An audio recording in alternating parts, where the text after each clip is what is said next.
days were long, the nights were tough. We dreamed, we prayed, and that was enough. Never stop being a student. Ayaw gud paghunong in pag-aral. Ang diploma na matatanggap nyo ngayon ay hindi katapusan na inyong pag-aaral.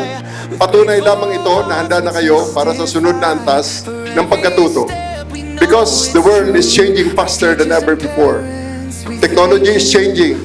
Crime is changing. Society is changing. The methods that work today may no longer work tomorrow. At dito pumapasok ang napakagandang tema ng inyong graduation ngayon. Rooted in achievement and sustained excellence in the age of AI and innovation. The future's mine, with love and faith, we'll see it through. This victory belongs to you. Therefore, do not fear innovation. Learn it, master it, use it. But never allow technology to replace the values that make us human. Because in the end, people will not be judged by the technology that they use.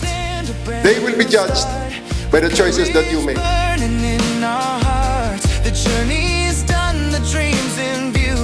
Today we celebrate with you.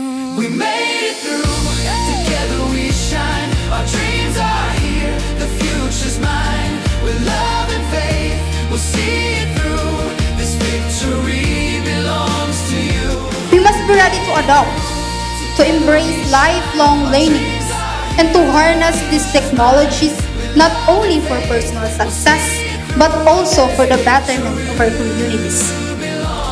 The future demands resilience, creativity, and ethical responsibility, qualities that Summer College has nurtured in us. This is the song of hope we sing.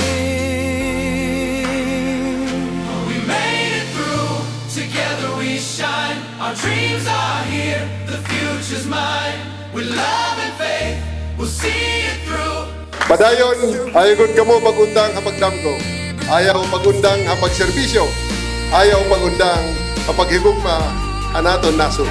Mabuhay ang Summer Colleges, mabuhay ang Class of 2026, mabuhay ang Summer, mabuhay ang Pilipinas.